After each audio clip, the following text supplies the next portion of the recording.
Okay, we are live. Folks at home, thank you and welcome to the At the Net Talk Show. We are so privileged to have this amazing guest. Bit of a reunion here. It's a man I've known for a few decades, and Craig and I are pumped to have him on the show. It's John Yandell from tennisplayer.net. What a brilliant coach, and we get to learn so much from him.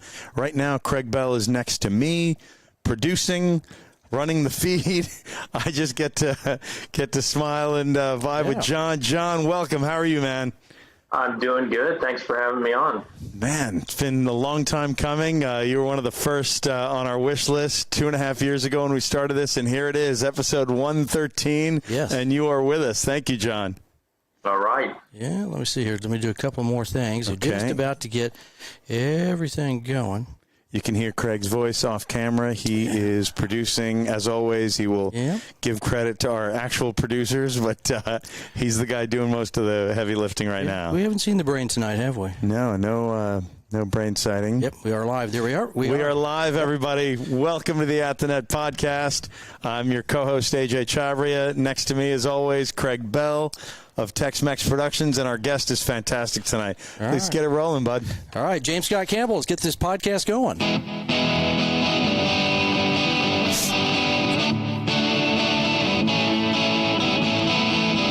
Hello, you are At the Net, and welcome, friends, to another episode of the At the Net podcast, powered by Tex-Mex Productions. Working the soundboards in the back of the house are our producers, D-Mac and Dave the Brain. Time to say hello to your hosts, Craig Bell and AJ Chabria, as they're about to take us through 3 sets of tennis, talking life and all the news as it seems to them. Ladies and gentlemen, Craig Bell. All right. Thanks to our At the Net podcast girl. As always, that's Margot Carter, right? Yes. What's the, how would you describe her intro? For that okie dokie. How's that one? I love it. You like okie dokie? That's a good phrase, right? That is a great phrase. I know where it comes from, the home state of you and our esteemed guest tonight, John Yandell. Could be a possibility. There might be a little okie dokie here. Introduction and welcome, fans of the great game. You're listening to Season 1, Episode 113. We're in the 113 digits now. Did you know that? Unbelievable. Did you have those digits? 113? Unbelievable. No, Unbelievable. Unbelievable? No. Yeah, okay. The At the Net podcast with AJC. That's the man on my left, as always, right? And with me, as always, to my right, Craig Bell. And we are talking the great game of tennis as it seems to us. Thanks also go out to our good amigos at Tex-Mex Productions. That'd be one Darian D-Mac McBrayer. We didn't have a brain sighting tonight. No. So fortunately, everything hopefully doesn't blow up on us. So he'll take care of us remotely, and you are producing live. Thank you, bud. That's right. But most of the time, they're in the back of the house moving the dials and buttons. Well, not really. I'm moving the dials and buttons. I always like to say that. It's just kind of fun to verbalize that. And we're actually not holograms. We're live, not Memorex also, too, right? We are live. All right. And also be sure to have enough money to be a hologram. Oh, it costs money to do that? Oh, I didn't know that. Okay. Also, we learn things new all the time, don't we? Yeah. Also, be sure to like and follow us on Facebook, YouTube, Instagram. Plus, check out our good work on Cleansing Breath. Here we go. Fireside, iHeartRadio, Apple Podcasts, Google Podcasts, Anchor Breaker, CastBox, Overcast, Pocket Cast, Radio Public, and Spotify. I did it all in one breath. All 10. That's all the places the kids find popular today, right? Or more. Are there more than that? I bet there's more. There's more every day. So we're around wherever people find their podcasts, right? That's right.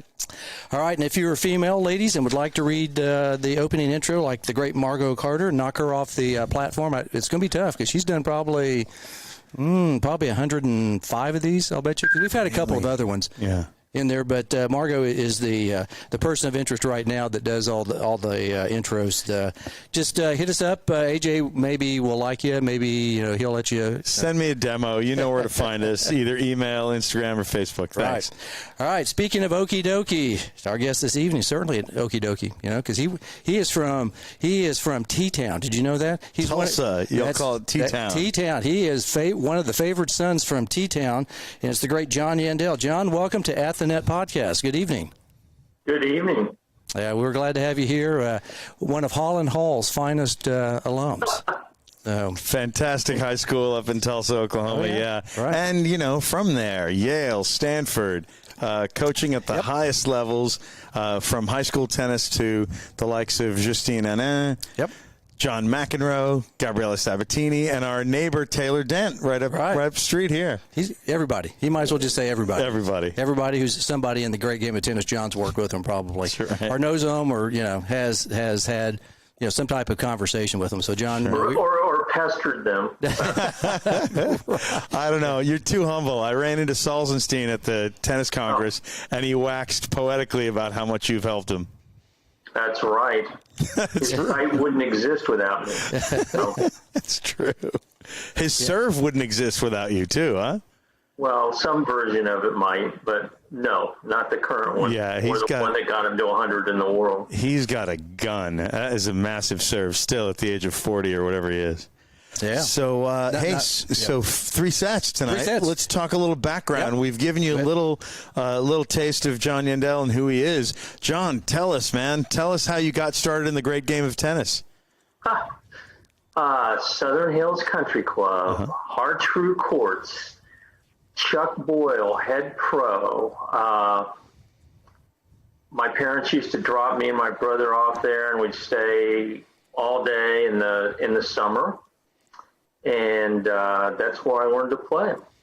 That is great. And Southern Hills, if I'm not mistaken, Golf U.S. Open there, they've hosted a few times. Absolutely. Kind of a famous club, yeah. Beautiful rolling hills in T-Town. It's not Bushwood. It's not Bushwood Country Club. No, it's pretty nice. I've been there a few times. Oh, you have, yeah. Yeah. Oh, yeah. I've been through there. I've been up to Southern Hills a few times. Let's see, that would be, trying to think of their director of tennis now. He's been there forever. He's from Pancho. Pancho Walthall from San Antonio. Yeah. Been up there a couple times, visited Pancho. John, how did Chuck get you and your brother good at tennis? Who says he got as good? My brother actually was Southern Hills golf junior champion. I can't make that claim in tennis. I still had to take clarinet lessons and learn to ride English saddle. My mom was afraid that, I'd become one-dimensional, but what she didn't realize is I didn't really have the talent for that. But, it was just something fun we did. And per the clarinet lessons, we could only play like 3 tournaments a summer plus the Missouri Valley. So I think the highest ranking I ever got was like 20th or something. Mm-hmm.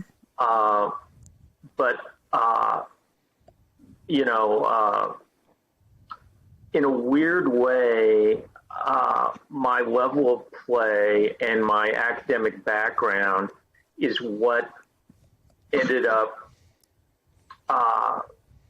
being strengths in creating tennisplayer.net. I'm pretty proud of the fact. So I went to Yale, right? Yeah. And played in the freshman tournament and ended up number 8 on the ladder. And Yale at that time had 4 Hartrue courts. And coach was a guy named John Skillman, a.k.a. the Farmer. I don't really know why they called him that. And he just let me know that, I've got my 6 guys. You can come out and play a match with number 7, And so I realized, okay, I'm not going to play college tennis at Yale, but that turned out to be a really good thing because just like we were talking before the show, playing a varsity college sport while you're trying to be a serious academic student is a tough load. So, I put down the rackets and majored in history at Yale, and then I came out to California and did a couple of years in graduate school in the humanities at Berkeley and Stanford. And, personal note, found myself incapable of compliance with any type of corporate bureaucracy. Yes, John. Even academic. So I dropped out at Stanford after the head of the department pounded on a seminar table and told me, well, we can't have your type of thinking here at Stanford. And, so I went down and I knocked on Dick Gould's door. Never met the gentleman before. We're now good friends, and he's a big fan of tennis player. And I said, excuse me, I've just dropped out of the religious studies graduate program at Stanford, and I'd like to teach some lessons. So he hired me to teach at Rinconada Park, which actually was his premier location. He had like 20, recreational public park locations. And so that's how I got back into tennis and started playing a little bit. And then I met this crazy guy in San Francisco named Alan Davis, who had the contract for tennis lessons at Golden Gate Park when that meant something, and he liked me. And for no good reason, he hired me to teach there. And eventually I became the head pro there, and I started playing again. And, it was that confluence of playing and teaching that led into my work in instructional materials. I know, AJ, you remember the great Peter Pearson. Oh, what an amazing player, yes. Yeah, and I used to go and watch him, and I noticed that, every time I watched Pete, I played better. And so that was sort of the start of it, that imagery was important, and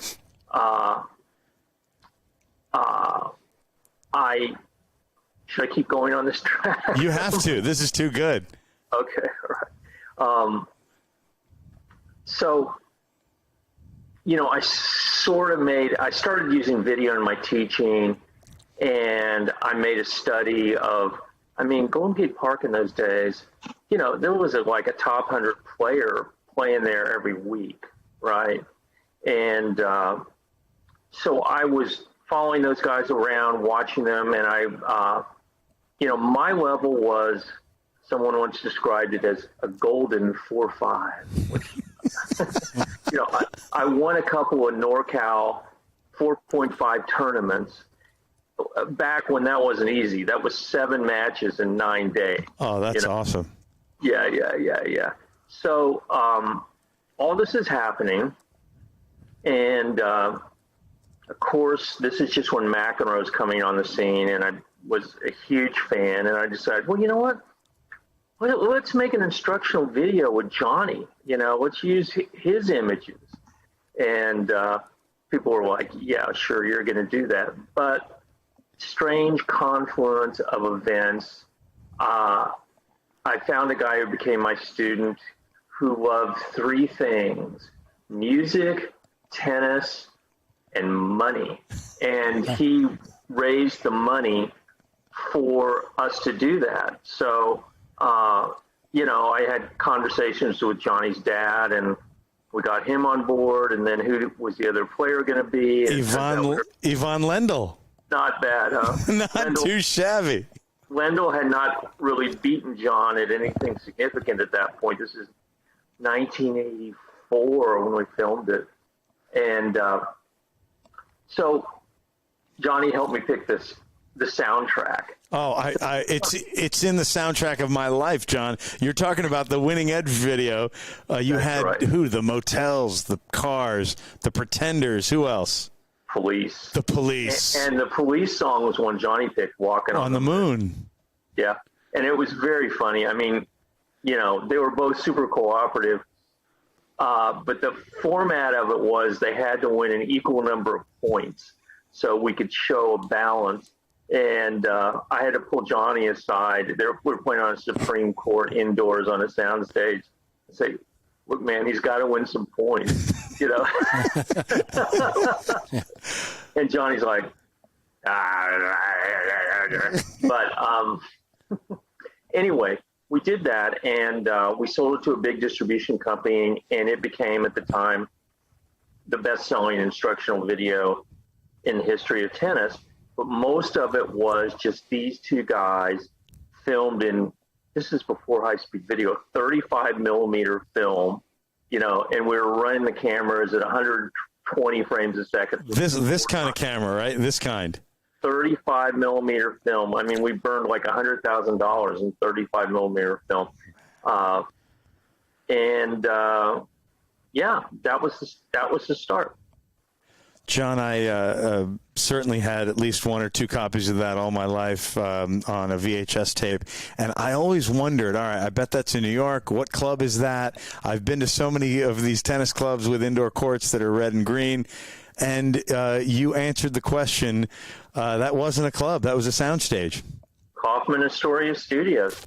Some guy drove up the Supreme Court on a truck from Georgia or something, and we laid it out and, draped the thing in black. And the guy that was the director of photography was a guy named Dan Pearl, who had been the director on Michael Jackson, Billie Jean, and Sting Wrapped Around Your Finger, and blah, blah, blah, blah, blah. So it was something. It was a lot of fun. John, you mentioned the confluence of events leading to that incredible video. What did that springboard you to? Things like projects like a book, more videos, or bigger, better cameras? Tell us about the path after that.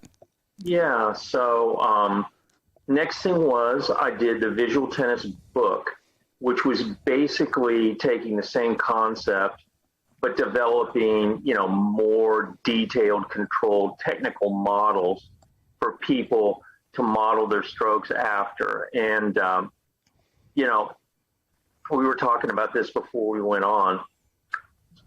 Sorry to say, don't believe that most tennis lessons are effective for this reason. There's three types of learning. There's verbal learning, there's visual learning, and there's kinesthetic learning. And of course, most lessons are verbal. You got a guy with a basket on the other side talking to you. Do this, do that. Good. Oh, that was better. Yeah, hit the ball in front or whatever. And that will work if the person is able to translate the words into images and feeling. Because what the research shows is that sports is not a verbal experience. As Bill Russell once said, words and movement don't mix. So, I realized this, and that goes back to my experience watching Peter and the other great, players at the park. It's like, why is it that you absorb something almost by osmosis by watching good players? So I turned that into a methodology, and that was in the book. And we did several other instructional videos for those of you who are old enough. This was VHS. And then when the web came along, it just all kind of morphed. Everything that we had done could be translated into articles and images, moving images on the web. So now we're up to about 1996. And I know, AJ, you're old enough to remember the Mac Cam. I remember it as the NAC Cam, and then CBS turned it into the Mac Cam. Right. It was actually correct. Very good. A Japanese camera company called NAC. And they named it the Mac Cam because the first replay that, corrected a call, McEnroe was commentating and said something like, see, I knew that was out. I've always been right, and I'm right now. So they told him. He never missed a call either. I don't think. Oh, great eyes. Never. And, I looked at that and I said, they're pointing these cameras at the wrong thing. Who cares about the freaking lines? Yeah. Let's point it at the players, And the problem with, even in those days, most video was that at 30 frames a second, that's about 10 times too slow to really see what's happening around the contact, because contact's 4 milliseconds, 1/250th of a second, about 10 times faster than conventional video, and also 10 times faster than the human eye, right? So, another bizarre confluence of events. I was watching some Apple commercials on TV about curveballs. And my wife said to me, well, you should look into that for tennis. I'm like, there's nothing like that on tennis. Blah, blah, blah, blah. And so I started searching around, and I found this aerospace company in Napa. And they were getting funding from the federal government as part of the Clinton, we need to take education to the internet for helping everyone. And so the woman that owned the company had gotten some grants before, so we got a grant to study, quote, the flight of the tennis ball, to teach kids the science of aerodynamics. And I'm going to blank on his last name. So the guy who really started the way TV broadcasting in tennis is done today was a guy named Gordon. Was it Brian Gordon? No, Gordon. Anyway, he worked for USA Network. Yeah. And he was the one that put together the long form matches on USA, way before Tennis Channel. And he was the guy that first made Mac a commentator when everyone said, oh, he'll be terrible. You know, so by dropping Johnny's name, I got to Gordon and explained it. And he went for it. You know, he loved it. So we took, in 97, one of these high-speed NAC cameras. And I've still got a picture of me filming Sampras. You know, and we had to run the place for a week, and that was the first ever, despite what you may hear on YouTube, high-speed filming of professional players in live match play. Right? What a pioneer you are. And I believe I'm coming up with the name of Gordon from USA Sports. It was through him you did the video of the Johnny Smythe Band and their hit single, and I believe it was Gordon Beck. Does that ring a bell? Yeah, Gordon Beck. Very good, AJ. Good. I often wondered what happened to him because he was a chain smoker. I wonder if he's still alive. But anyway, yeah, that was an idea that he and I and Johnny cooked up, and a fun, sidelight. John could play the guitar. He looked pretty awkward, but he actually was a good singer and a good songwriter. And so he named his band after his wife, Patty Smythe, the Johnny Smythe Band. Yeah. And I had a friend who was an artistic filmmaker in L.A., and she and I followed Johnny around on his California tour to, 4 venues, Toad's Tavern in Santa Barbara, the Catalyst. The Catalyst in Santa Cruz. I was at that one. And was it DV8 in San Francisco, South of Market? DNA Lounge, DNA. Yeah, right. So,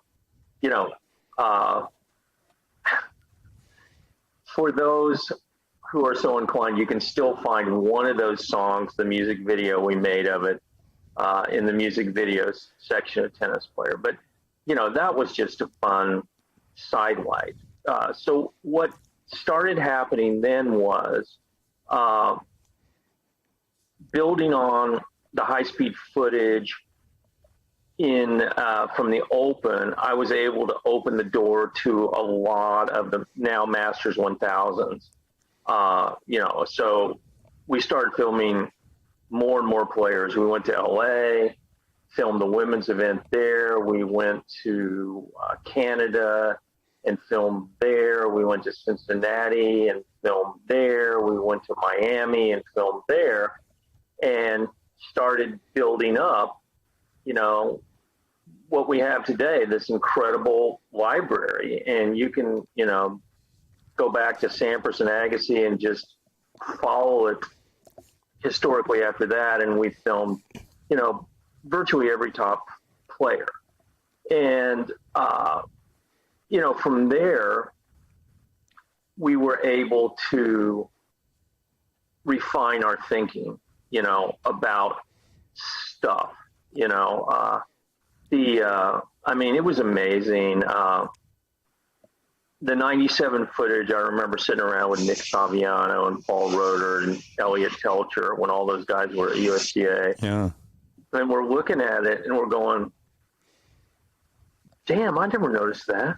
Every player stretches their left arm across on their forehand. I didn't show that in my book, and, that was an example of one of the insights. Yeah. And, now, I was just looking at some of the Indian Wells footage last, they'll blast a graphic in the lower right corner. Oh, that forehand was at 2,768 RPMs or whatever. And nobody knew this. So this is one of the other things besides this window into the invisible world of technique, we were able to actually measure the spin rates. And AJ, you were there for some of the first countings. That was unbelievable. We're sitting on the couch in my living room, advancing this footage frame by frame and see, okay, so the logo turned over a quarter turn to make 2 turns. Oh my God, that's 1,800 RPMs or whatever. And so we were the first people to framework that stuff. And it's sort of like Bill Jacobson, the father of modern statistics that everyone's forgotten. No one remembers that we were the first people to do that, but now it's become commonplace. And, I feel really good that, we were pioneers in doing that. We were the first ones to do ball speed too. That's right. Yeah. So, other than the radar gun, okay, what happens then? Well, actually, the ball loses 75% of its speed by the time it gets to the returner, Thank God, or tennis would be impossible, If it stayed at 120, you'd never hit a return in your life. So, that's what I did. And we fooled around with, 2 revenue models for this. And my partner at the time was like, oh, late to the game, 3-0 player. Oh, there's 25 million tennis players. There's 15 million teaching pros. We can get thousands and thousands of them, and wanted to do that. And, we'll be able to sell ads. And I'm like, Cam, you're smoking crack. It's not going to happen. And so what I decided, and this is what we followed on Tennis Player, is, look, it's a revenue model. Some people don't care. Draw a big circle, and that's all the tennis players. Now draw a small circle inside that, and that's all the people that take lessons or care about technique. And then draw another circle inside that, and those are the people that really want to know, that will say, oh my God, look what this is showing me. So, that's been the model we followed. And, if you've ever clicked around on your phone and accidentally hit like 10 ads when you're just trying to follow the story, we don't do that. It's just pure content. That's all it is. And it's new every month and riveting. And I know I'm always thrilled and happy and impressed when a tennis dad is a subscriber, or when I go to another club and I see that, oh, look at this, that teaching pro in his office, tennisplayer.net, is up on the screen. That guy knows his stuff, and he cares about things that are data, evidence-based. And in many ways, you're a pioneer not just of the idea of having an instructional site or articles and videos. And by the way, my backhand is better thanks to watching every single angle you have of Stan Wawrinka. Yeah. Back, front, slice, topspin, whatever. And, of course, I think all of us have learned so much from you about serving. There are so many myths that are promulgated by teaching pros who are taught a certain way, and by gum, they're going to teach that way. And sort of like you and Rodert and Saviano, you're like, where was that? Oh my God. Yeah. What's that? I never knew that. The magic of 330 frames per second rather than just 30. Correct. So, and if you go on the site, we have a section called Your Strokes, and people send in their video, and I analyze it, using the side-by-side models. And I've also, I'm going to use the word perfected, the methodology of how to do that on the court. And I have people come to me from all over the country, and, I don't hit balls. I use a ball machine. I set up the ball machine. I give them a nice, whatever for them is a medium pace ball. Okay. And then I film it with a small, compact, high-speed camera. And then we go inside. And I'm like, okay, here's our model. Here's the turn on the forehand, Federer, Nadal, Djokovic, whomever. Here's our model on the serve, racket draw, contact, internal shoulder rotation in the extension, and show it to them side by side. And most people are just, I didn't know I looked like that. Really? These players do that? And you see phenomenal transformation. And you can understand why the guy that wants to be out there with a basket hitting balls for 50 hours a week is not attracted to this model. Because, in a couple of hours, you can transform a stroke with it. And, a big part of it is not only, okay, here's what it looks like. Now we're going to go out there, you're going to physically model the positions, and then you're going to close your eyes and make visual images of that. And then when you hit the ball, you're going to visualize those images like a mental blueprint and use them to guide the stroke. So that's been a lot of fun. I mean, with COVID, I've seen fewer people, but I had a guy, he's an ER doc, literally drive in from Fresno, right? I've had him fly from all over the country. And in 2 hours, he transformed his forehand. And then he came back like 2-3 months later, we transformed his serve. He's coming back in the summer for the volleys. And, I think that's great. It's a different teaching model. If you're at a club with a lot of students, you can generate a lot of money and you can charge a lot of money. I was charging $250 an hour, but I decided that wasn't enough. I wanted $350 an hour. And, if people are into it, they don't blink at that. And, the other advantage is you're not breaking your joints and your body by feeding balls all day long, which is not the way God intended human beings to play tennis. John, you've more than answered my next question, which was how do people learn? I think you're encapsulating it really, really well. Let's shift over to professionals and some of the work that you've done with people who are already really, really good. Talking about Justine Henin, Johnny Mack, Gabriela Sabatini. You've worked with Justine's coach, longtime coach Carlos Rodriguez. Tell us some of the things that even that level can learn from some of the high-speed film that you're doing and analysis. You want to hear the Johnny Mack story first? This is where, in my mind, I validated the whole approach, without question. So remember the last run he was making? Was that like 92? 92 semis of Wimbledon, is that the one? Yeah, that was it, right. I think that's about right. And you looked at his serve, and it was down to like 92 miles an hour. Yeah. And why is that? So he came to San Francisco to play what was then, I think, the Volvo. And he was practicing at the tennis club. And I went down and, said hi. And I said, you know what, Johnny? I can't teach you anything about your serve, but I could help you get it back to where it was in 84. And he's like, that's what I think too. So we filmed it, and, everybody is different. Everyone has different technical problems, but it was so interesting to see this guy. He's one of the greatest players of all time.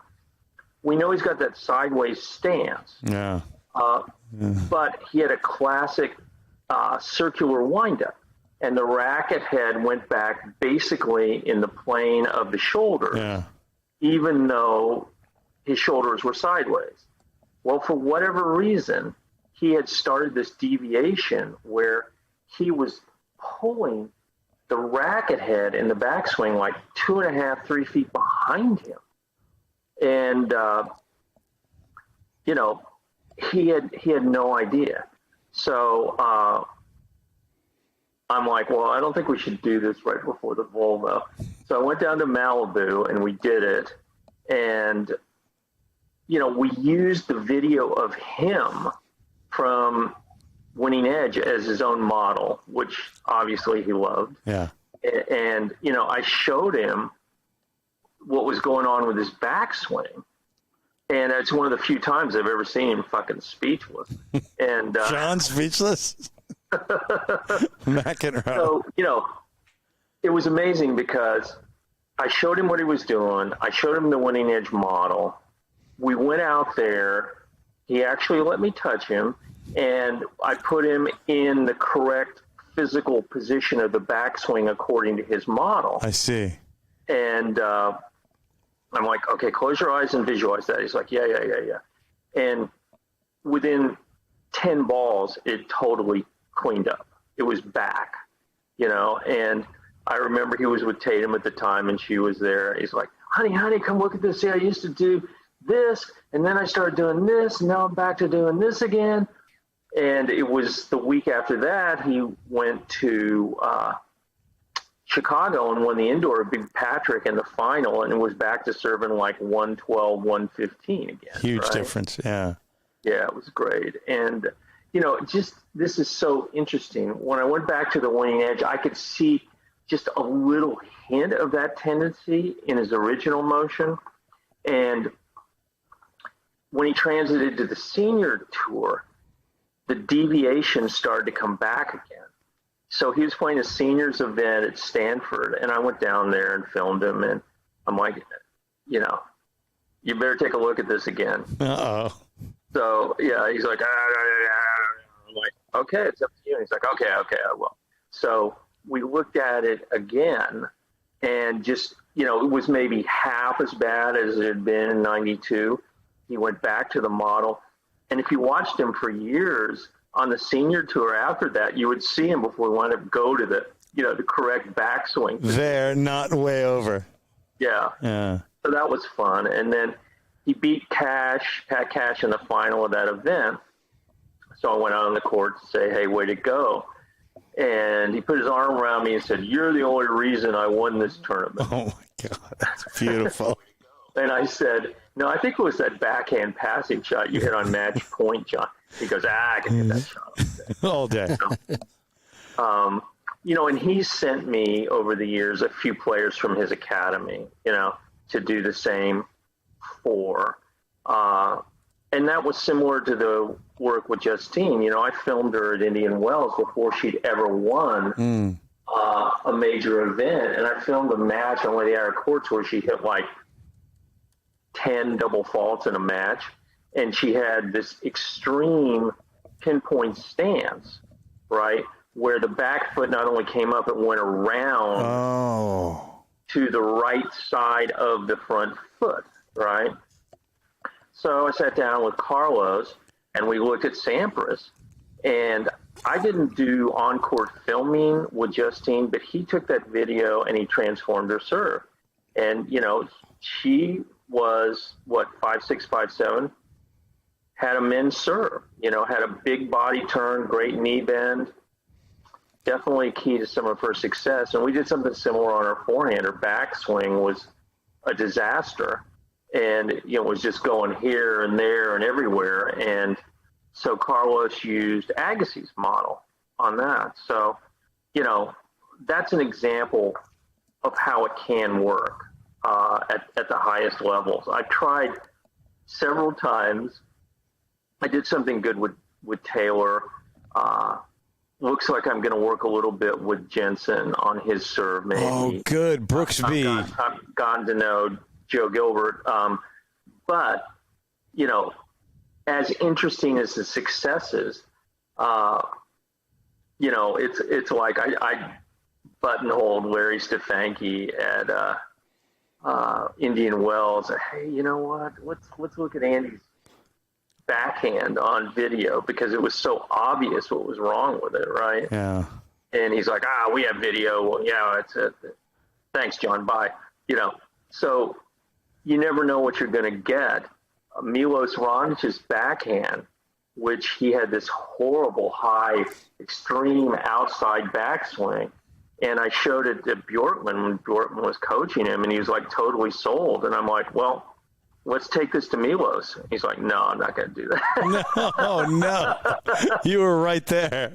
Yeah. I mean, you know, it's to me, it's funny at this point, because I believe in the methodology and I know it works, but you got to have a willing horse that wants to drink. So good point. It's been fun. It's been fun. You know, and I'll continue when I see pros that have some glaring technical issue, like we could fix Coco's forehand, you know, in an hour, but so far no luck getting through the brick wall of Daddio. So Corey Goff, the dad is super cool too. I hope you do get through to him. You know. Yeah. Well, I'm so proud. We've talked about Justine McEnroe. If you could mention how you helped Sabatini, and then I want to move on to just some ultimate fundamentals for, you know, let's say it's not a case-by-case basis, but just generally for the audience out there who is new to tennis. So maybe you can even relate Sabatini to some new players. Well, I don't know about that. No. But, you know, what Gabby had was sort of like Justine, an extreme pinpoint stance. Yeah. And I sent some imagery to Juan Nunes, and unfortunately it was later in her career, but she changed to a platform stance, and on the radar gun, you know, she was picking up 7 to 10 miles an hour. Awesome. And, you know, no one ever talked about that on TV, but, you know, I know what happened. Well, so. you know, through you, I know what happened too. And whenever I see older footage of Lendl, who did that kind of pinpoint also, Steffi Graf did that kind of pinpoint also. It made me think, gosh, if they had known John, if they had known what was to come, and, you know, in a way, McEnroe, Agassi, Sampras, they all had a platform. They were all within some models that maximized their flexibility and strength too. So I wish they had seen it. What's your perspective on how many you see with some glaring weaknesses? Oh, you know, not that many and not that bad, because obviously look at the level they're playing at. Amazing. I mean, I will take this credit for Lendl. He was standing really open in the deuce court, and I got him to stand more sideways. I see. In the deuce court. But, again, never heard about that one on TV. Yeah. You know, it's you know, the most noticeable, I'm probably forgetting, the most noticeable ones have been Milos on his backhand and that outside backswing. We'll see what happens, if anything, with Jensen on his serve. I think he got sick over the break. So I think, you know, again, this is not something, unless you're Jeff Salzenstein, that you want to try to change in the hour before you play a match. So, you know, maybe in the off season, I'll get another shot at him. I mean, you can look and see things that, well, maybe this could be a little bit better. And what I've tried to do is extract these core positions. And you mentioned, there's a section on Tennis Player called Ultimate Fundamentals. Yes. And so the one on the forehand, for example, has got Roger and Rafa and Djokovic, right? So, you know, you got Roger with an Eastern grip or something close. both those other two guys, they're not under as far into the handle as most people think, but I call it an extreme semi-Western grip, right? You got Roger with a straight arm. You got Rafa with a straight hitting arm, and you got Novak with a bent elbow, right? So, what's in common? And if you look at the preparation, every ball's different, and different balls cause adaptation. But if you want to try to boil it down to their more, quote, basic form, they all do three things. They all stretch the left arm across at the turn, regardless of the backswing, right? They all work hard to set up in a semi-open stance when they can. And then they all, what I call, extend through the swing. And, you used to hear a lot of, show me the butt of the racket. And this whole idea of, well, the key to the forehand is to wrap your racket around your neck and over your shoulder. Terrible. All these guys have what I call an extension point where they're out there before the racket starts to go backwards. And there's maybe 2-3 feet of spacing between the torso and the hand, with the hand extended out towards the target. And anybody can learn to do that. Anybody can learn to do that. This is what I was after, because what you just described is something that even a very low-level new player, which we see a lot of these days, a new player can really benefit from. And, I even see tennis pros who do the hit and then right here, or hit and then right here. And I'm like, if you're demonstrating that, she is going to do that, and she is never going to get the ball anywhere near the baseline, depth. Yeah, and you lose speed. I went up to whatchamacallit in Michigan. What's the is it Ferris State? Yeah, thank you. Oh, good. And I'm like, okay, give me 4 players out here. And these guys are all, okay players. They're going to be teaching pros. And the other tool I like to use is the pocket radar gun, right? So, we did a bunch of measurements, okay, just as is. And then we worked on turn and extension, and every one of them picked up 5 miles an hour or more in, 30 balls. So, but that's something that it's really hard to see or know unless you've studied the high speed footage. And, I consider my stuff not to be so much scientific because it's not quantitative, but it is empirical because it's based on actual evidence. And I supplement that, my good friend Brian Gordon, who is truly a genius and is 3D guy. I mean, I know him as total genius, 3D filming. Yeah, and our work goes together like bread and butter. Totally. Or vodka and olives. But, he could put the numbers to the pictures that I had. And if you look at that extension point and then the move back to the recovery, that recovery move back is pure deceleration.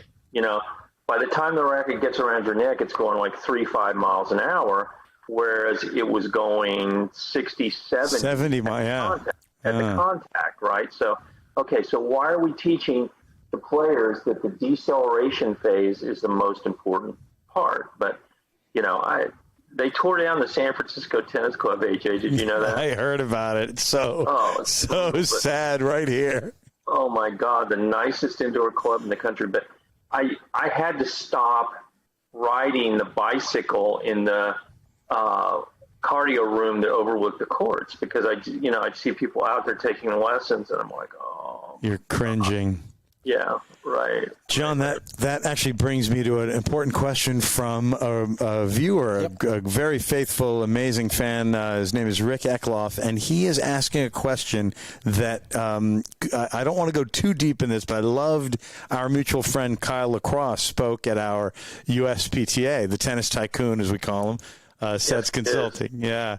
He did an entire hour on busting a lot of myths. If you were to pick one or two quick myths, I know you and I both, we always make fun of the coaches who, I'll give you a tip, tennis tips, and do tips really work in here, right? So I want you to give us, and Rick wants to, if you can give us one or two of the biggest myths that you see confounding the tennis coach, recreational player dynamic. Snap the wrist. Oh, this. Yeah. Instead of this. That's true on the forehand as well. Oh, God. That's another player I tried to approach through his coach was Nishikori. Yes. Right? There's an article I wrote on Tennis Player showing this. It just hurts to look at it.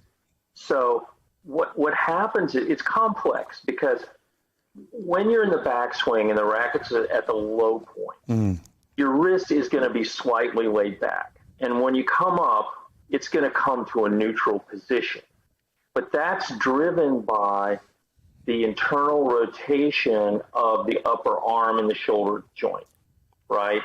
And so the myth or the bad tip is, okay, the wrist came up and it's neutral. Now let's just snap it forward. But in reality, what happens is, or should happen, is that upper arm should just continue to rotate it. And it's similar to the extension point on the forehand. You get out there and, your racket's on edge. People call this pronation. That's biomechanically incorrect because pronation is the motion from the elbow. Forearm, elbow, yeah. And you can call it that if you want, but it's really being driven by the upper arm. And interestingly, Brian discovered something really similar on the forehand, right? So, you've heard a million times, you got to snap your wrist on your forehand. Well, what he found was that through measurement, that good players were actually inhibiting the forward wrist snap on the forehand. And if they did not, the thing would flop at the start of the forward swing. And the inhibition was related to the shot line, right? So if you look at the video on Tennis Player, you'll see that on an inside-out forehand, the wrist stays laid back longer so that the racket head can align with the shot line. And if you're in the far forehand side, particularly if it's short, you'll see the wrist come forward a little bit more to make the cross court. Right. And we shot all this amazing overhead footage at the aforementioned San Francisco Tennis Club. Remember the railing? Yeah. You didn't even need a drone. It was like that angle. No. So I'm leaning over the railing holding a $200,000 camera, hoping I'm not going to drop it. And, we had a lot of good players, TFO and say the guy with the P from Canada. How do you say that? Oh, is it Pospisil? Vasek Pospisil? Yeah, that's it. That's the guy. And, Popsicle. You could clearly see the difference in the angle of the wrist depending on where they were going with the ball. Inside out versus cross court. That makes sense. Yeah, right. Or down the line, and there was a range of it. So, I wrote articles on the myth of the wrist, like 20 years ago. And the myth of the wrist is alive and well. That's all I can say. It's still going. Rick, I hope that answers your question. That is the number one answer. You don't turn the doorknob? Is that it? Yeah, you're not doing this. Oh, okay. Or patting the dog? You pat the dog? Don't do that, Craig. You probably hurt a lot of players with that advice. I heard patting the dog. I heard that was a big one, patting the dog. I know Macy is big on that, like after you prepare. Pat the dog is another interesting one if you want to know. You tell us. Well, he doesn't say pat the dog. And he's correct, and he got this from Brian. It's more like tap the dog. Makes sense. So Yeah, and then however much the racket face closes after that is a function of ball height, spin, location, ball speed. Sometimes it does close all the way, but that's just an adaptation that the player does. And this brings me to one more, if you can stand it. Sure. We'd love it. I have a guilty secret of, spending too much time on Tennis Warehouse message board. And, you see these poor guys, and I think they do it just because they love torturing themselves, focused on all this. Did I lag and snap? Should I lag and snap? How much should I pat the dog? All these internal movements that are between, say, the turn and the extension, that by focusing on, they destroy, what should be the core fundamentals of the stroke. And, John, these are pretty big tennis fans, tennis players. Some of them are even tennis professionals, and they really geek out over some of this stuff, and you think they get in their own way, huh? Well, yes. Tell them to subscribe to Tennis Player. That's all I got to say. We need to, yeah. And, they have the same internal monologue and weird language when it comes to rackets, strings, grips, equipment, whatever. So they're all in each other's heads. It's too bad. Do they ever seek to banter with you, John? They being the gallery on places like message Brett boards. I remember first time I met Brett Hopton I was presenting some of this footage on the wrist position, and you could tell it just rang his bell. He asked me about 5 questions, and then when I came outside the room, he got in my face and started telling me this and that. And there's another guy who had a site called Revolutionary Tennis. What was his name? He actually came to one of my presentations in Southern California, and I was showing this complex motion of the wrist and the internal, and got up and started screaming about the wrist snap and shit. I had to ask him, I said, you know what? I think you should apply and have your own seminar, and if you wouldn't mind, shut the fuck up and sit down. Sorry. Good for you, man. Boy, that's taking it to an extreme. It's like, okay, you're welcome to your opinion. And I swear to God, he died of a brain tumor like 2-3 years later. I think the wrist snap might have what. It's got to be. That's correlation and causation. Yeah. It's both. I mean, and he'd even taken like stolen images from Tennis Player and, put them up on his side. No, it's not that. Look what's real, Oh, John. People get. I mean, everybody is defensive about their own beliefs, so it's no different in tennis. John not only started high-speed film video and internet instruction, he also started the Twitter beef with this guy. You're such a pioneer, man. Hey, speaking of pioneers, we've got a good question from Craig and a few others. Vic Braden, I know he didn't do anywhere near the detail that you did, but he was a bit of a scientist too. What are some things we can learn from him, and what are some things that we feel like we have debunked in the modern era?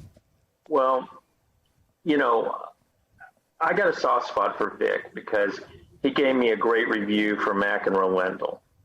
And, the last 10, 15 years of his life, he would be sitting in the media room at Indian Wells. And if you wanted a donut, you better get there before Vic. He was grabbing the donuts. He loved the donuts there. And,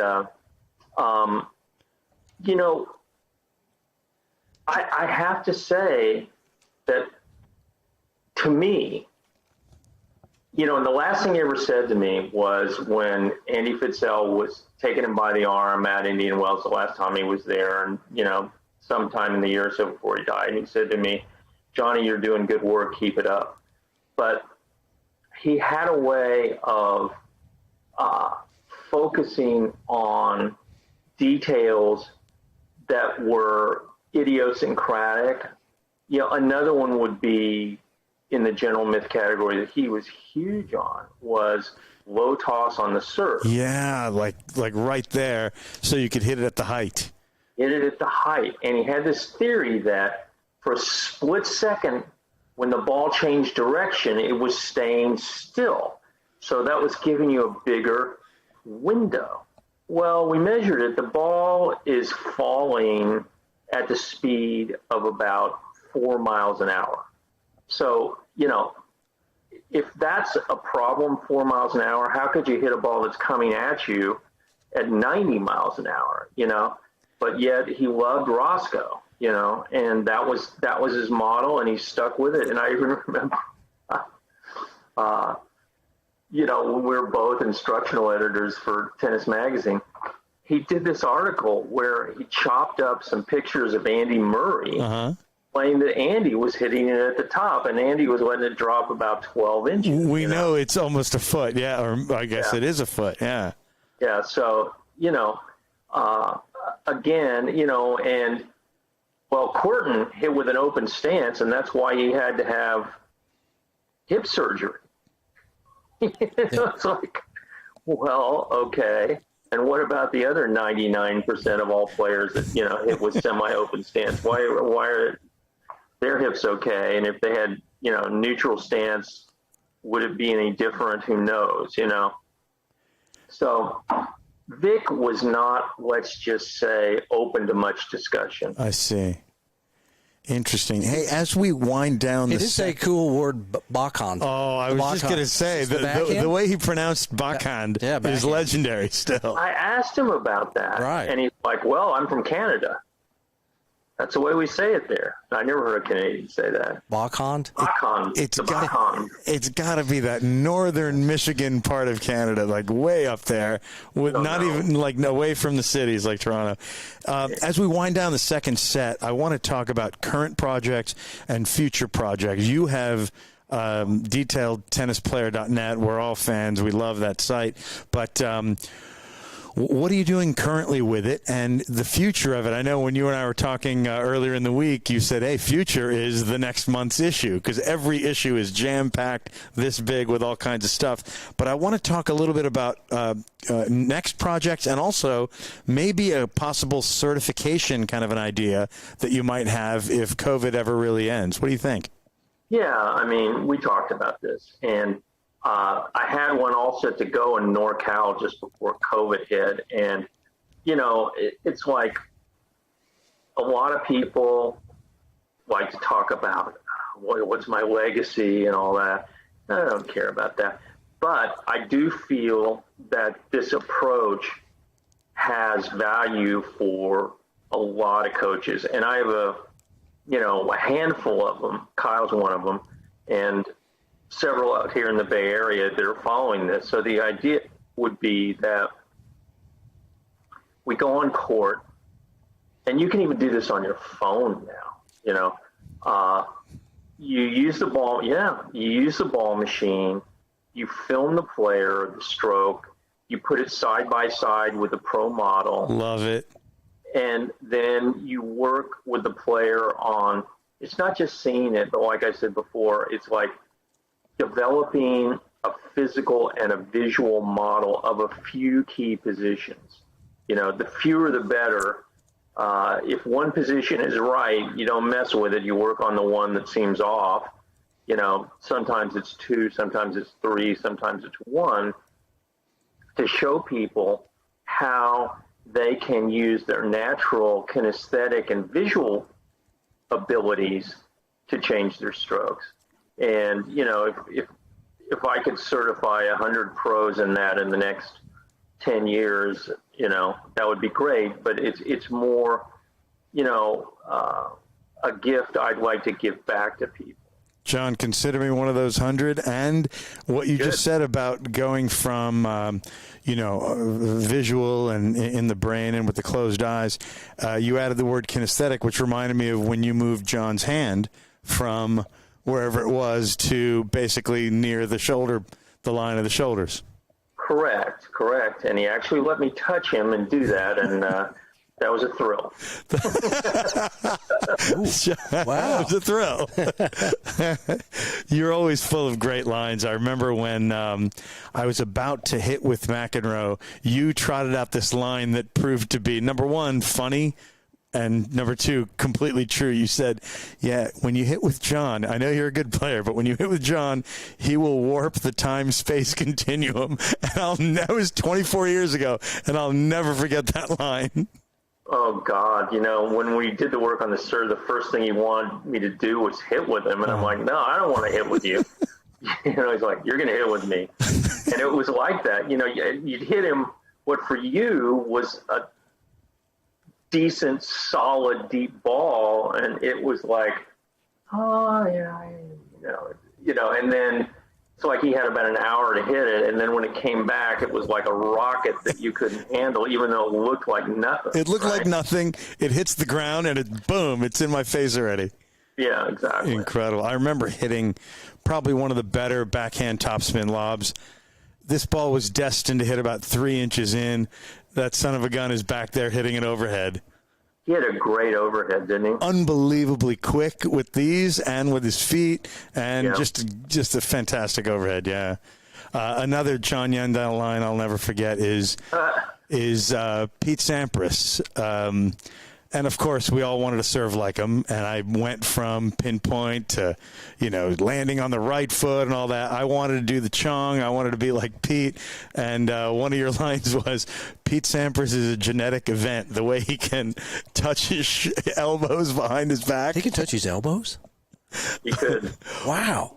I know you've analyzed Pete up close with the RPMs. Have you used his model on just about everybody besides Justine? Yeah. I mean,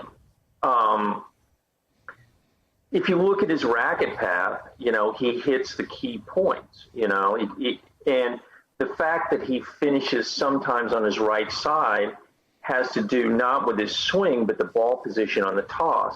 But if you look at the drop and the rotation of I call it hand, arm, and racket rotation, it's classic. I mean, again, people miss, it's like there's McEnroe, and Pete's sideways stance was about a 3/4 McEnroe, and Federer's sideways stance was about a 3/4 Pete.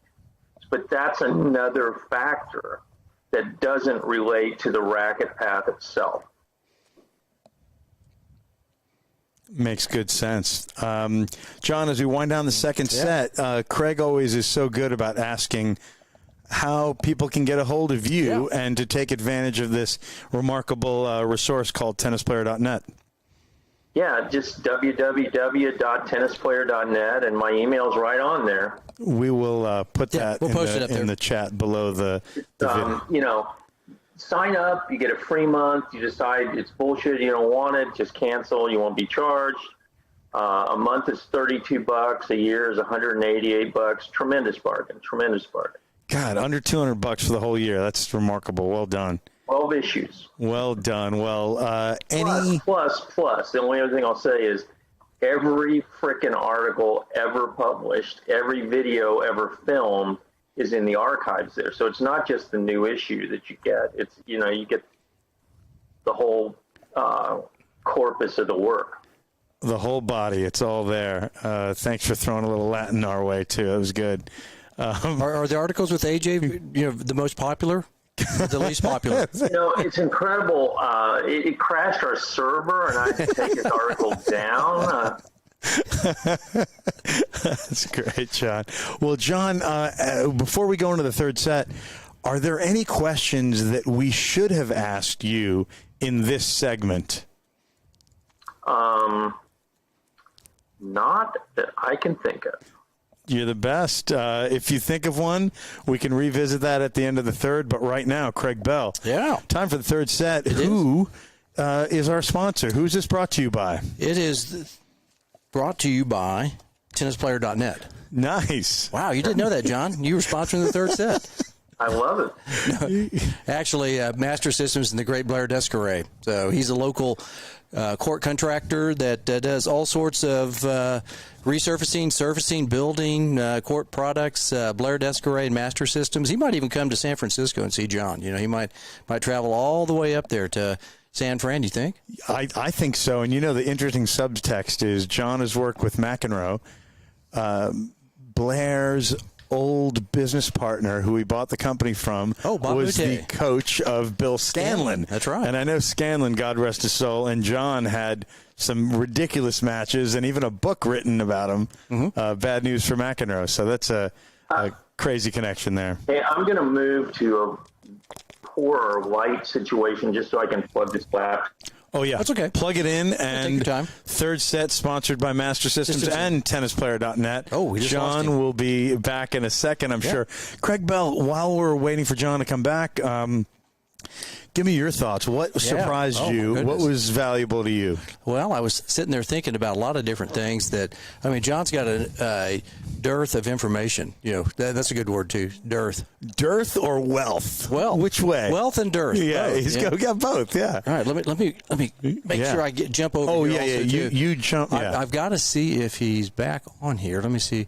Do we need to re-invite? Oh, you may have to re-invite. Good. Yeah, let's do that again here. Sorry about that. Good. We're re-inviting. This is the first time we've taken an ad break. Yeah, hopefully he'll come back in the chat, because then now we're going to have to go. I'll just text him and say, hey, re-hit that link. Re-hit the link, and then we'll let him back in. But, right now, yes, TennisPlayer.net, it's an excellent resource. I know that I've used it in the past. I've subscribed to it. Troy Cole was big into one of my pros probably 20 years ago, and we looked at TennisPlayer.net on many occasions, seeing what was going on. I think maybe through USPTA or USPTR. I have a. It may have been both, but I do remember when John was very excited that Heckler at the time was the CEO of the USPTA. Heckler and Tim Heckler and Fred Viancos worked out a nice deal for all members to have a really big discount to TennisPlayer.net. Yeah, and I've checked it out in the past on many occasions, because I just wanted to see certain things. Video is there he is. Let's see if we can get him back in here. And let's see, here he goes. He could be coming back in here. Just those type of things that video was so interesting. I remember doing some video work probably, maybe, let's see here. Where's the audio? Asked unmute. There we go. We'll get him to unmute. The video, I remember we were using it in Oklahoma City one time, and I thought, man, this is really fascinating. It was on a VHS tape. So we had a court with an old camera, and we went over and looked at it, and I was kind of like, wow, that's really fascinating. To see, you see yourself. I never thought about that. Yeah. But, what John was able to do and bring it into mainstream, it's really fascinating. I know a lot of people would probably want to do stuff like this, but now you can do it, I guess, basically on your phone. I don't have my phone. I lost my phone. It's true. You lost your phone. It's at home. It's so funny. When John and I spent time in the mid and late 90s, analyzing RPMs and spin and speed and all that stuff. When he would film students, it was typically, as he described it, film them and then go inside and analyze. And that's the model I used. And, I didn't have $200,000 of equipment like him, but in my case, it was probably $2,000, $3,000 of equipment, all in many ways replaced by an iPad or a pretty good phone. Right. Yeah. So I know he's there possibly. So I see his name. Let me. He says will do. Yep. And unmute and hopefully and I'll say enable the camera. Love to see him. Like to see his face again, right? Yes. We've done some audio in the past. We have. In fact, our first several episodes were about first 35 were audio only. Yeah, with Gullickson, with Johan Creek. Yep. I think Chris Lewis. That may have been one of our early videos. Was it video? Yeah, it was. I feel like we were back in the back 38, office. 39 or something. Yeah, that sounds right. Yeah. Somewhere in that neighborhood, yeah. So I think Noah Rubin was audio only. I think Jamie Loeb. Yep. Tour player. Christian McHale. Well. I know Shelby Talcott.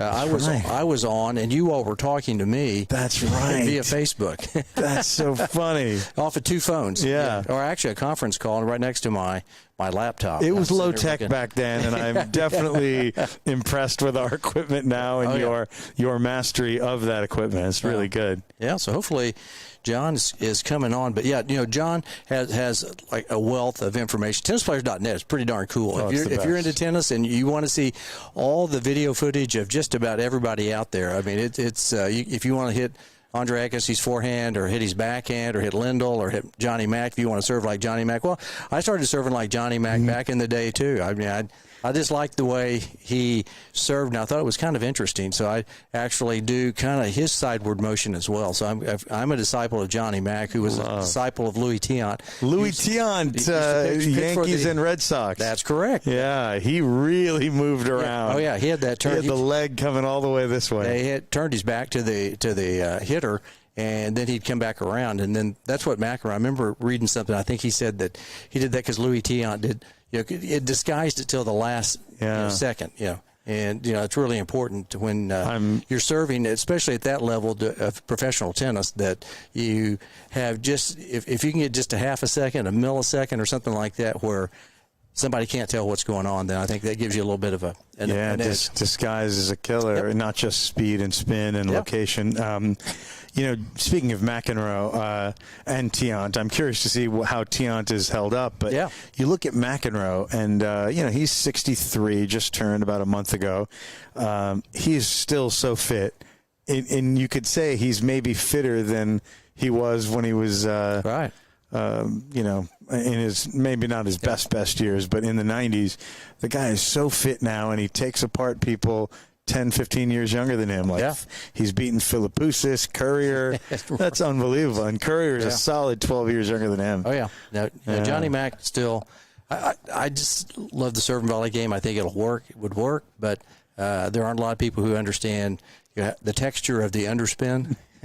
I know that's your word, is texture. It's funny, while we have the opportunity to have Mr. John Yandell, not on the broadcast right now, we can talk a little bit about Rafa Nadal. And granted, I won't spoil it for anybody, but his run in the past few months, winning some matches that he was out of, one of the things he used was lefty serve and volley. Right. I mean, drop volleys from the service line. Right. Yeah. He would even do some of the McEnroe things like wide and wide or kick that way. And he's not a huge kick serve guy. Rafa isn't. But he'll put it opposite way, and then he'll carve a little volley. And people like Mark Woodford, people like John McEnroe are saying he is one of the premier volleyers in the game today. Who, talking about Rafa Nadal. Oh, yeah. And 15 years ago, he was a grinder from 4 meters behind the baseline. That match against Carlos Alcaraz, both of those guys, yesterday. I think that was probably what we won't give it away, but I think Rafa was a little compromised physically. You feel? Yeah, I think so after that match, and so but it was a well played match today. I'll just leave it at that. Because I know John he's probably video. We don't want him to hear this. All right, so we're not going to ruin it for anybody, but do watch those matches, and it's a testament to what we can learn from classic and modern tennis. Well, we've got hopefully, is John? Are you talking to him a little bit? Oh, let's see what he's texting. Yeah. He says sorry, still trying. Okay, well, hopefully we'll get him around. Let's see if we can get him in there. If not, then we can try. No. Let's see. If not, we can conclude and do a third set on a Wednesday night. I don't mind doing that too. Yeah, I mean, that's fine if you want. Rick Alkaloff, a wellspring of knowledge would be the convivial answer. Wellspring, what a great word. And convivial, you worked it in there, buddy. That's right. We have been solidly in the under on convivial references this evening. Yeah, we sorry about that, fans. Normally we have at least a 15 over under convivial. That's that's about 5 tonight of conviviality. Now I have been over on convivial when I've been sharing. So good. I've been sharing convivial. You're always a genius with digital marketing. Very convivial. Digital media. Hey, speaking of over unders on words, while we have a little idle time, maybe the folks at home might be interested. Like Craig said, in a 2-hour show like Sundays, he might use the word 15 times. On a Wednesday night, it might be 7 or 8. Or I think you hit 12 once. Yeah. I will tell you, and I'm not going to mention the names. You'll immediately know who I'm talking about. I'm not going to slag anybody on the internet right here, but I listened to I believe it was a 15-minute instructional video, and the very renowned, famous, the guy makes good money as a teaching pro, he used the word especially, not especially, especially. Oh.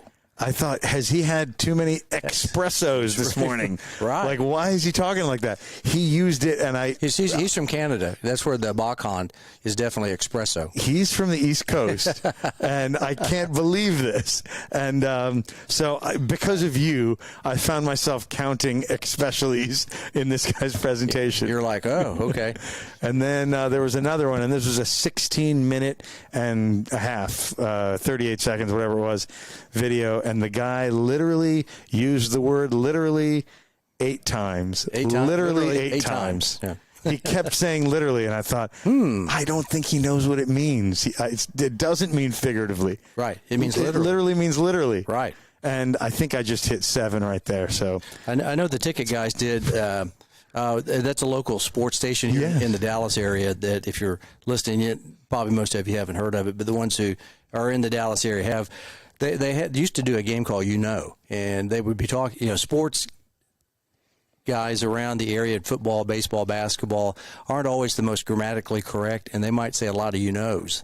And, yeah. And one guy, one of the Cowboys, I think he used about 35 you-knows in a 60-second clip.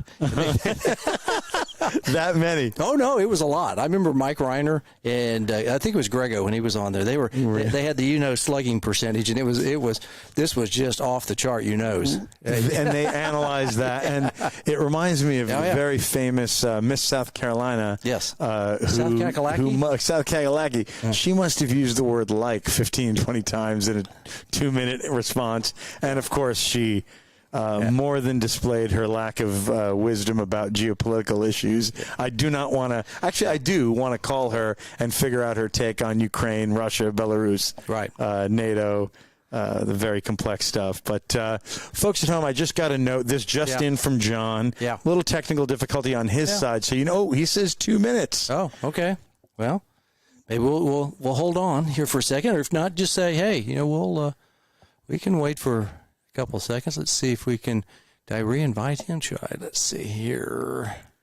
So I think. Oh, there it is, right there. There he is. It'd be. Why don't we tell him just? Maybe we'll catch him on a Wednesday night. See if he would like to do that. Throw that option out there. Yeah. So. I'll do it. I'll just say that. Or we can have him come back. I'll do it. Folks at home, you have been delightful. Thanks for chiming in on our live feed on YouTube and Facebook. Craig Bell, let's wrap it, and we're gonna re-up with John on the third set on a Wednesday night. So maybe this was our conspiratorial way to drive traffic to our Instagram, and that is at the Net Talk Show on Instagram, at the Net or ATNP with AJC and CB1 on Facebook, and of course at the Net Podcast on YouTube. You guys have been the best. What a great show. I am a better player and a better teacher through osmosis, just hanging out with Craig Bell and John Yandell. I agree. Yeah, that's we have a really good third set. I had a bunch of questions. You have 3 sets within the third set. 3 sets within the third set. So I had some good questions. We'll catch him on another time. I would got to think that being around the San Francisco area as long as he has, he's got to seen some pretty decent bands. He's a music guy. Yeah. Journey, Huey Lewis in the News. The Limbs. Grace Slick, The Limbs. That was that Australian. That's my nephew. LYMVS. Right, that's right. That's your nephew. Yeah. He has seen, in fact, even with him, I've seen the Johnny Smythe Band and other bands. Oh, really? With John at the Catalyst, and I was blanking on the name. I thought it was DV8, but it's DNA Lounge. DNA. In kind of like the Whiskey A Go-Go? Is that the legendary DNA, kind of like the whiskey? The whiskey place down there on Whiskey A Go-Go. Whiskey A Go-Go on Sunset. Right. Yeah. All right. So let's go ahead and we'll wrap. Yeah. So we'll go ahead and we'll start Mr. James Scott Campbell. Right? Should we get him going? You bet. Okay. We will get him going right here.